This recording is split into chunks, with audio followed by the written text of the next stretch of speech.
વિશ્વ વેટલેન્ડ દિવસ પૂર્વે કચ્છ અને સમગ્ર ગુજરાત માટે ગૌરવપૂર્ણ સમાચાર આવ્યા છે। કેન્દ્રીય વન અને પર્યાવરણ મંત્રી ભૂપેન્દ્ર યાદવે શનિવારે એક મહત્વપૂર્ણ જાહેરાત કરતા જણાવ્યું છે કે કચ્છ સ્થિત ઝારીડંડ અને ઉત્તર પ્રદેશના ઇટાહમાં આવેલા પટના પક્ષી અભયારણ્યને વિશ્વ પ્રસિદ્ધ રામસર સાઇટની યાદીમાં સ્થાન આપવામાં આવ્યું છે। નખત્રાણા તાલુકામાં આવેલ ઝારીડંડ પક્ષીઓ અને દુર્લભ વન્યજીવોનું સ્વર્ગ છે। અહીં સેંકડો સ્થળાંતરિત અને નિવાસી પક્ષીઓ વસવાટ કરે છે। લુપ્તપ્રાય પ્રજાતિના પક્ષીઓ સહિત હજારો કિલોમીટર દૂરથી આવતા વિદેશી પક્ષીઓ પોતાનું ઘર શોધે છે। આ વિસ્તાર માત્ર પક્ષીઓ માટે જ નહીં પણ ચિંકારા, વરુ, કારકલ, રણબિલાડી અને રણના વિશિયાળ જેવા દુર્લભ વન્યજીવોનું પણ નિવાસ સ્થાન છે। મંત્રી ભૂપેન્દ્ર યાદવે સોશિયલ મીડિયા પર આ જાહેરાત કરતા આનંદ વ્યક્ત કર્યો હતો કે પ્રધાનમંત્રી નરેન્દ્ર મોદીના નેતૃત્વમાં ભારતે પર્યાવરણ સંરક્ષણ ક્ષેત્રે અભૂતપૂર્વ પ્રગતિ કરી છે। આંતરરાષ્ટ્રીય માન્યતા આપણા સમૃદ્ધ વેટલેન્ડ્સને બચાવવાની ભારતની મજબૂત પ્રતિબદ્ધતા દર્શાવે છે। ઝારીડંડ એશિયાના સૌથી મોટા અને દુર્લભ ઘાસના મેદાનો એવા બંનેનો એક ભાગ છે। ચોમાસા દરમિયાન અહીં પાણી ભરાતા છીછરું તળાવ સર્જાય છે, જે હજારો યાયાવર પક્ષીઓનું આશ્રય સ્થાન બને છે। રાજ્યમાં હાલ 4 રામસર સાઇટ છે, જેમાં સુરેન્દ્રનગરમાં નળ સરોવર, મહેસાણામાં થોળ તળાવ, જામનગરમાં ખીજડીયા અને વડોદરામાં વઢવાણા વેટલેન્ડને આંતરરાષ્ટ્રીય સ્તરે રામસરની માન્યતા મળેલી છે। કચ્છમાં પ્રથમ અને ગુજરાતમાં 5મી સાઇટ તરીકે ઝારીડંડનો સમાવેશ થયો છે। અહીં 1-2 નહીં પણ અલગ અલગ 270 જેટલી પક્ષીઓની પ્રજાતિ નોંધાયેલી છે, તેમજ 40 પ્રકારના ઘાસ આવેલા છે। આ દરજ્જાથી કચ્છને મોટો ફાયદો થશે, જેમાં ખાસ કરીને રામસર સાઇટ જાહેર થવાથી ઝારીડંડ વિશ્વના પર્યાવરણ પ્રેમીઓ અને પક્ષીવિદોના નકશા પર આવશે, જેનાથી કચ્છમાં ઇકો ટુરિઝમ વધશે। આ સાઇટની જાળવણી માટે આંતરરાષ્ટ્રીય ધોરણો મુજબ કેન્દ્ર સરકાર અને સંસ્થાઓ તરફથી વિશેષ ગ્રાન્ટ અને ટેકનિકલ સહાય મળશે। વેટલેન્ડ હોવાને કારણે ભૂગર્ભ જળના સ્તર ઊંચા આવશે અને સ્થાનિક પર્યાવરણીય સંતુલન જળવાશે। પ્રવાસન વધવાથી સ્થાનિક ગાઈડ, હોમસ્ટે અને હસ્તકલા સાથે જોડાયેલા લોકોને રોજગારીની નવી તકો મળશે। કચ્છના જાણીતા જળપ્લાવિત વિસ્તાર ઝારીડંડને આંતરરાષ્ટ્રીય મહત્વની રામસર સાઇટ તરીકે જાહેર કરવામાં આવતા વડાપ્રધાન નરેન્દ્ર મોદીએ હર્ષની લાગણી વ્યક્ત કરી છે। વડાપ્રધાને આ સિદ્ધિ બદલ કચ્છની જનતા અને પર્યાવરણ પ્રેમીઓને વિશેષ અભિનંદન પાઠવ્યા છે। ભુજના 80 કિલોમીટરના અંતરે આવેલ ઝારીડંડ 227 ચોરસ કિલોમીટરમાં ફેલાયેલ છે। 2008માં વન વિભાગ દ્વારા તેને રાજ્યનું પ્રથમ સંરક્ષણ ક્ષેત્ર જાહેર કરવામાં આવ્યું હતું।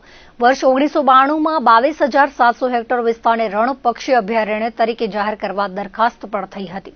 ये न सिर्फ पूरे गुजरात के लिए लेकिन पूरे देश के लिए खुशी का समाचार है कि हमारे गुजरात राज्य का कच्छ का जो झारीडंड पक्षी अभयारण्य है उसको रामसर का दर्जा मिल गया है। झारीडंड जो बर्ड सेंचुरी वेटलैंड है उसको रामसर साइट का दर्जा मिलने से उसका कंजर्वेशन को बल मिलेगा, साथ ही साथ ये इको टूरिज्म साइट के लिए भी एक प्रिफर्ड डेस्टिनेशन भी बनेगा। गुजरात के लिए ये गौरव की बात है कि देश के जो जितने भी वेटलैंड है उनमें से 21% वेटलैंड हमारे गुजरात में है और ये हमारा 5वां रामसर साइट है। उसके पहले हमें नल सरोवर, थोल, खिजड़िया अभयारण्य, वढवाड़ा, ये 4 वेटलैंड को रामसर साइट का दर्जा मिल चुका था।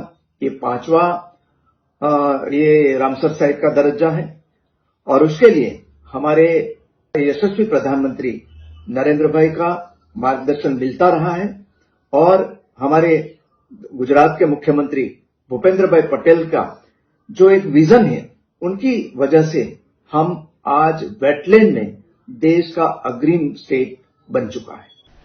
અબડાસા તાલુકાના મિયાણી ગામે આવેલી લીઝનો મુખ્ય રસ્તો આરોપીઓ દ્વારા હિટાચી મશીનથી બંધ કરવામાં આવ્યો હતો, જેથી બંને પક્ષો વચ્ચે ધીંગાણું થયું હતું, જેમાં ફરિયાદી અલ્તાફ મોહમ્મદ હુસેન હિંગોરાએ 6 નામજોગ અને 15 અજાણ્યા સામે હત્યાના પ્રયાસ સહિતની કલમો તળે ફરિયાદ નોંધાવી હતી। આ બનાવમાં એલસીબીએ અલગ અલગ ટીમો બનાવી 8 આરોપીને ઝડપી લીધા હતા, જેમાં નુંદાતળના ગફૂર હુસેન પડિયાર, અજીમ જુસબ પડિયાર, સલીમ આદમ પડિયાર, હાફિઝ કાસમ પડિયાર, જુસબ ઉર્ફે બુઢા, મીઠુ પડિયાર, અલ્તાફ સુમાર ખલીફા, મજૂર હુસેન જુમા હમીર પડિયાર કોટડા રોહાના હમીદ જાન મહમદ હિંગોરાને પકડી લેવાયા છે. હાફિઝ સામે અગાઉ ભુજ બી ડિવિઝનમાં હથિયારબંધી અને ફોરેસ્ટમાં શિકારનો ગુનો નોંધાયેલો છે. આરોપીઓ પાસેથી 12 લાખની કિંમતની 2 જીમની કાર અને 5 ધોકા, 1 લોખંડનો પાઇપ એલસીબી દ્વારા કબજે કરવામાં આવ્યો હતો. રાજકોટમાં એસીબી દ્વારા છટકું ગોઠવીને ભુજમાં રહેતા નિવૃત્ત ઇન્કમટેક્સ ઇન્સ્પેક્ટર તેમજ કચેરીના આસિસ્ટન્ટ એકાઉન્ટ ઓફિસર અને પટ્ટાવાળાની લાંચ લેતા ઝડપી લેવામાં આવ્યા હતા. આ બાબતે એસીબીના જણાવ્યા પ્રમાણે ફરિયાદીનું 4 લાખનું એરિયર્સ બિલ મંજૂર કરવા માટે રાજકોટની ministry of finance zonal account ઓફિસના આસિસ્ટન્ટ એકાઉન્ટ ઓફિસર દ્વારા 20% લેખે 80,000ની માંગ કરવામાં આવી હતી. અંતે 50,000 નક્કી થયા હતા. Assistant accountant officer Ravikumar Sureshkumar જાંગીરે 5,000 લીધા હતા. બાકીના 45,000 માટે ભુજના જ્યુબિલી સર્કલ નજીક આવેલ ઝૂલેલાલ સોસાયટીમાં રહેતા નિવૃત્ત ઇન્કમટેક્સ ઇન્સ્પેક્ટર શૈલેષ ચૌહાણને હવાલો આપવામાં આવ્યો હતો. આરોપી શૈલેષ પટાવાળા અક્ષય વાગડિયાને ફોન કરી ફરિયાદીનો સંપર્ક કરી લાંચના નાણાં લેવાનો વાયદો કર્યો હતો. આરોપી રવિના કહેવાથી ફરિયાદીએ ભુજના શૈલેષ સાથે વાત કરીને પટ્ટાવાળો અક્ષય 45,000ની લાંચ લેતા રંગે હાથ પકડાઈ ગયો હતો. રાજકોટ શહેર એસીબી દ્વારા ગુનો દાખલ કરીને અત્યાર સુધી કેટલી વખત લાંચ લેવામાં આવી છે તે સહિતની બાબતે તપાસ હાથ ધરી છે. પોલીસ તેમજ અન્ય માધ્યમો દ્વારા અવારનવાર કહેવામાં આવે છે કે ડિજિટલ એરેસ્ટ જેવી કોઈ જોગવાઈ નથી. તેમ છતાં વારંવાર આવા બનાવો સામે આવે છે. ત્યારે ગાંધીધામમાં રહેતા વૃદ્ધ દંપતીને ડિજિટલ એરેસ્ટ કરી 1 કરોડ 7 લાખ પડાવી લેવામાં આવ્યા હતા. ફરિયાદી રોમી ડેનિયલ ક્રિશ્ચિયને જણાવ્યું હતું કે તેઓ પુત્રીના અભ્યાસ માટે પત્ની સાથે વડોદરામાં રહે છે, જ્યારે માતા પિતા ગાંધીધામમાં રહેતા હતા. તેમના પિતા ડેનિયલ મીન્સ અને માતા મરિયમાબેનને અજાણ્યા નંબર પરથી મહિલાએ ફોન કર્યો હતો અને મુંબઈ એલસીબીમાં હોવાની વાત કરી ડિજિટલ એરેસ્ટ કરવામાં આવ્યા હતા. બાદમાં સીબીઆઈ અને કોર્ટના અધિકારી તરીકેની ખોટી ઓળખ આપવામાં આવી હતી. મની લોન્ડરિંગનો કેસ થયો હોવાનું જણાવી વોટ્સએપ મારફતે હુકમ મોકલવામાં આવ્યા હતા. 1 મહિના સુધી ઓનલાઈન વિડીયો કોલ ચાલુ રખાવી બેંક ખાતામાંથી રૂપિયા પડાવી લેવામાં આવ્યા હતા. પૌત્રીના અભ્યાસ માટે રાખેલી એફડી પણ તોડી પાડવામાં આવી હતી. આ બાબતે ફરિયાદ થતા સાયબર ક્રાઇમ પોલીસે તપાસ હાથ ધરી છે. પીજીવીસીએલ દ્વારા બાકી વીજ લેણાની વસૂલાત માટે મેગા ડિસ્કનેક્શન ડ્રાઈવ યોજવામાં આવી હતી. ભુજ અને અંજાર વર્તુળની 145 ટીમોમાં 400થી વધુ અધિકારી કર્મચારી જોડાયા હતા. ભુજ શહેર 1-2, ભુજ ગ્રામ્ય, કુકમા અને ભુજોડી વિસ્તારમાં વધુ રકમ ધરાવતા વિવિધ ટેરિફના વીજ ગ્રાહકોના જોડાણ કપાયા હતા. 2,520 જેટલા ડિસ્કનેક્શન મેમો તૈયાર કરવામાં આવ્યા હતા. પીજીવીસીએલ દ્વારા બાકી વીજ લેણા ભરવા માટે અપીલ કરવામાં આવી છે. ભુજ, અંજાર અને ગાંધીધામ સહિત સમગ્ર કચ્છ જિલ્લાના સોની બજારોમાં હાલ ભારે ચિંતાનું મોજું ફરી વળ્યું છે. સોના અને ચાંદીના ભાવોએ આંતરરાષ્ટ્રીય સ્તરે એવી તો ઊંચી છલાંગ લગાવી છે કે જેના કારણે કચ્છનું સુવર્ણ અને રજત કલાનો વર્ષો જૂનો વેપાર હાલ ઠપ જેવી સ્થિતિમાં આવી ગયો છે. ખાસ કરીને ચાંદીના ભાવમાં આવેલો અણધારે ઉછાળો કચ્છી પરિવારો માટે આઘાતજનક સાબિત થયો છે. છેલ્લા માત્ર 10 દિવસના ટૂંકા ગાળામાં ચાંદીના ભાવમાં પ્રતિ કિલોગ્રામ દીઠ અંદાજે 90,000થી 1 લાખ રૂપિયા સુધીનો તોતિંગ વધારો ઝીકાયો છે. જોકે વૈશ્વિક અને ભારતીય બજારમાં સોના અને ચાંદીના ભાવમાં આજે મોટો ઘટાડો જોવા મળ્યો છે. 1 મહિના પહેલા જે ચાંદી 75,000થી 80,000ના ભાવે મળતી હતી તેનો ભાવ આજે વધીને 1,06,000થી 1,07,000ની સપાટીને વટાવી ગયો છે. જ્યારે આજે સોનામાં અંદાજિત ₹1500ના ઘટાડા સાથે પ્રતિ 10 ગ્રામનો ભાવ 1,50,849 થયો હતો, તો ચાંદી તેની હાઈ સપાટીએથી 1,28,000 નીચે ઉતરી પ્રતિ કિલોના ભાવ 2,92,000 જેટલા થયા હતા. આ અસહ્ય મોંઘવારીના કારણે સામાન્ય કચ્છી ગ્રાહક માટે ચાંદીના ઘરેણાં કે વાસણો ખરીદવા હવે સ્વપ્ન સમાન બની ગયા છે. કચ્છમાં પરંપરાગત રીતે સોનાના દાગીના પ્રત્યે ઘેલછા રહેલી છે, પરંતુ સોનાના ભાવ પણ હવે આસમાને પહોંચ્યા છે. હાલમાં લગ્નસરાની મોસમ પૂરબહારમાં ખીલી હોવા છતાં કચ્છના મોટા શોરૂમથી લઈને નાની પેઢીઓમાં ગ્રાહકોની પાંખી હાજરી જોવા મળી રહી છે. શુભ પ્રસંગોએ દાગીના ઘડાવવાની જે પરંપરા કચ્છી સંસ્કૃતિમાં વણાયેલી છે તેમાં હવે ગ્રાહકો કાપ મૂકી રહ્યા છે અને માત્ર અત્યંત જરૂરી હોય તેટલી જ મર્યાદિત ખરીદી કરી રહ્યા છે. આ સ્થિતિને કારણે દિવસભર દુકાનમાં સન્નાટો જોવા મળે છે. આ ભાવ વધારાની સૌથી માઠી અસર કચ્છની હસ્તકલા અને જ્વેલરી નિર્માણ સાથે જોડાયેલા હજારો કારીગરો પર પડી છે. કચ્છના સોની કામ અને ચાંદીના નકશી કામની માંગ દેશ વિદેશમાં રહેતી હોય છે, પરંતુ ઓર્ડરોમાં ધરખમ ઘટાડો થતા આ કારીગરો બેરોજગાર બન્યા છે. વેપારી સંગઠનોનું કહેવું છે કે ઊંચી આયાત, ડ્યુટી અને જીએસટીના ભારને કારણે પણ કિંમતોમાં અસ્થિરતા આવી છે. હવે કચ્છ સહિત આખા દેશના ઝવેરીઓ અને કારીગરોની નજર કેન્દ્ર સરકારના આગામી બજેટ પર ટકેલી છે. વેપારીઓ આશા સેવી રહ્યા છે કે સરકાર આયાત શુલ્કમાં ઘટાડો કરી બજારને રાહત આપશે. જો બજેટમાં નક્કર પગલાં લેવામાં નહીં આવે તો કચ્છનો આ પરંપરાગત ઉદ્યોગ મોટા સંકટમાં મુકાઈ જવાની ભીતિ સેવાઈ રહી છે. અંજારમાં વરસામેડી નજીક વેલ્સપન કંપની પાસે આવેલી કેનાલમાં કોઈ વ્યક્તિ ડૂબી ગયો હતો, જે બાબતે તંત્રને જાણ કરવામાં આવતા ભુજ ફાયર વિભાગની ટીમ સ્થળ પર પહોંચી હતી અને રેસ્ક્યુ સાધનોની મદદથી વ્યક્તિને બહાર કાઢવામાં આવ્યો હતો, જ્યાંથી તેને હોસ્પિટલ લઈ જવાયો હતો. આ કામગીરીમાં ભગતસિંહ જાડેજા, ઋષિ ગોર, પ્રતિક મકવાણા, દક્ષ ભટ્ટ, જય ઠક્કર, રફી ખલીફા, સાહિલ પટણી જોડાયા હતા. કચ્છ સહિત રાજ્યભરમાં કમોસમી માવઠું જાણે પીછો છોડવા માંગતું ન હોય તેમ છાસવારે વાતાવરણમાં પરિવર્તન આવતા કમોસમી વરસાદ વરસી રહ્યો છે. અનિયમિત વરસાદના પગલે ખેતીને મોટા પાયે નુકસાની પહોંચી રહી છે.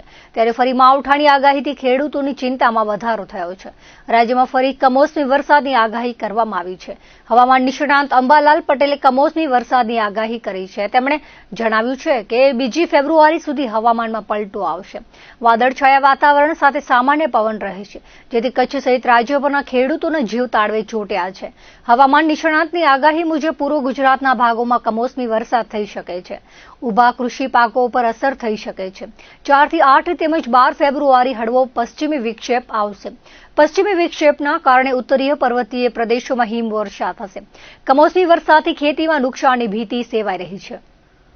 ભારતીય ગ્રામીણ ડાક સેવક સંઘના કેન્દ્રીય કાર્યકારી મંડળના આહવાન અનુસાર ભુજ સ્થિત ડિવિઝનલ પોસ્ટ ઓફિસ સામે ગ્રામીણ ડાક સેવકો દ્વારા ઓફિસ સમય બાદ શાંતિપૂર્ણ ધરણા કાર્યક્રમ યોજવામાં આવ્યો હતો. ગ્રામીણ વિસ્તારોમાં ડાક સેવા પહોંચાડનાર કર્મચારીઓની વર્ષોથી ચાલતી માંગોને લઈને ધરણા યોજાયા હતા, જેમાં મોટી સંખ્યામાં જીડીએસ તેમજ બીપીએમ કર્મચારીઓ જોડાયા હતા. ધરણા દરમિયાન સંઘ દ્વારા 8મા પગાર પંચમાં ગ્રામીણ ડાક સેવકોને સામેલ કરવા અથવા તો માનનીય મુખ્ય ન્યાયાધીશના અધ્યક્ષસ્થાને ઉચ્ચ સ્તરીય સમિતિની રચના કરવાની માંગ કરાઈ હતી. સાથે જ ટાર્ગેટના દબાણને કારણે કર્મચારીઓને પરેશાન ન કરવામાં આવે, તેમની જગ્યાએ મર્જ કરીને કામનો ભાર ન વધારવામાં આવે અને ગ્રામીણ ડાક સેવકોના હિતમાં વ્યવસ્થિત નીતિ ઘડવામાં આવે તેવી સ્પષ્ટ રજૂઆત કરવામાં આવી હતી. કચ્છ ડિવિઝન સેક્રેટરી અશોક નંદાએ જણાવ્યું હતું કે ગ્રામીણ વિસ્તારોમાં સરકારની મહત્વની યોજનાઓ અને સંદેશા વ્યવહાર પહોંચાડવામાં ગ્રામીણ ડાક સેવકો મહત્વપૂર્ણ ભૂમિકા ભજવે છે. તેમ છતાં તેમને પૂરતી સુવિધા, સુરક્ષા અને વેતન મળતું નથી. જો સરકાર અને વિભાગ દ્વારા તેમની માંગોને ગંભીરતાથી ધ્યાનમાં લેવામાં નહીં આવે તો આગામી સમયમાં વધુ આંદોલનાત્મક કાર્યક્રમો યોજવાની ચેતવણી પણ આપવામાં આવી હતી. અને અમારી આજે ઉપલા લેવલ આદેશ પ્રમાણે ધરણાનું આયોજન કરેલું હતું. એમાં અમારી મુખ્ય માંગો જે અત્યારે 8મો પગાર પંચ બેસાડવામાં એમાં ઇન્ક્લુડ કરવા માટેનો અથવા જજી સમિતિ બેસાડવા માટેની માંગણી છે.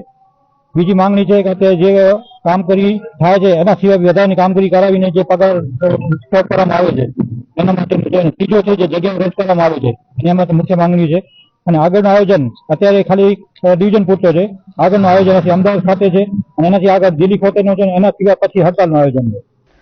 કચ્છ જિલ્લાના ભુજ તાલુકાના મિર્જાપર ગામમાં તાજેતરમાં નિર્મિત નવી કુમાર શાળાના બાંધકામની અત્યંત નબળી ગુણવત્તાને લઈ ગ્રામજનોમાં ભારે રોષ જોવા મળી રહ્યો છે. સ્થાનિક રહીશોનો આક્ષેપ છે કે શાળાના બાંધકામમાં મોટા પાયે ભ્રષ્ટાચાર આચરવામાં આવ્યો છે, જેના કારણે નવી બનેલી શાળા અત્યારથી જર્જરિત હાલતમાં દેખાઈ રહી છે. આ અંગે ગામના જાગૃત નાગરિક અરવિંદ હિરાણીએ જણાવ્યું હતું કે તેઓ શાળાના બાંધકામ દરમિયાન અવારનવાર મુલાકાત લેતા હતા અને ત્યારે પણ તેમને બાંધકામમાં ગેરરીતિઓ જણાતા જે તે વિભાગમાં રજૂઆતો કરી હતી. તેમનું કહેવું છે કે કચ્છ જિલ્લો ભૂકંપના સંવેદનશીલ ઝોનમાં આવતો હોવા છતાં આ પ્રકારનું નબળું બાંધકામ ભવિષ્યમાં મોટી હોનારત સર્જી શકે છે અને નિર્દોષ બાળકોના જીવ જોખમમાં મૂકી શકે છે. ગામની એક વિદ્યાર્થીની ગોરી મુસ્કાને જણાવ્યું હતું કે શાળાના શૌચાલયની સ્થિતિ અત્યંત ખરાબ છે. શૌચાલયમાં પાણીનો યોગ્ય નિકાલ ન હોવાથી ત્યાં હંમેશા પાણી ભરાયેલું રહે છે, જેના કારણે બાળકો લપસી જવાની અને ઇજાગ્રસ્ત થવાની ભીતિ રહે છે. વધુમાં શાળાના ધાબા પરથી પાણી ટપકવાની સમસ્યા પણ છે, જે ચોમાસામાં વિકરાળ સ્વરૂપ ધારણ કરી શકે છે. વિદ્યાર્થીનીએ પ્રશ્ન ઉઠાવ્યો હતો કે જો કોઈ બાળક અહીં લપસી પડે કે અન્ય કોઈ દુર્ઘટના સર્જાય તો તેની જવાબદારી કોણ લેશે? આ મામલે ગ્રામજનોએ અનેક રજૂઆતો કરી છે. બાંધકામ શાખા, તાલુકા પંચાયત અને જિલ્લા પંચાયત સુધી પોતાની ફરિયાદો પહોંચાડી છે, પરંતુ આજ દિન સુધી તંત્ર દ્વારા કોઈ નક્કર પગલાં લેવામાં આવ્યા નથી. ગ્રામજનોની હવે એક જ માંગ છે કે આ શાળાના બાંધકામની લેબોરેટરી તપાસ કરાવવામાં આવે અને જો તે નબળું સાબિત થાય તો તેને સંપૂર્ણપણે તોડી પાડીને નવેસરથી ગુણવત્તાયુક્ત બાંધકામ કરવામાં આવે.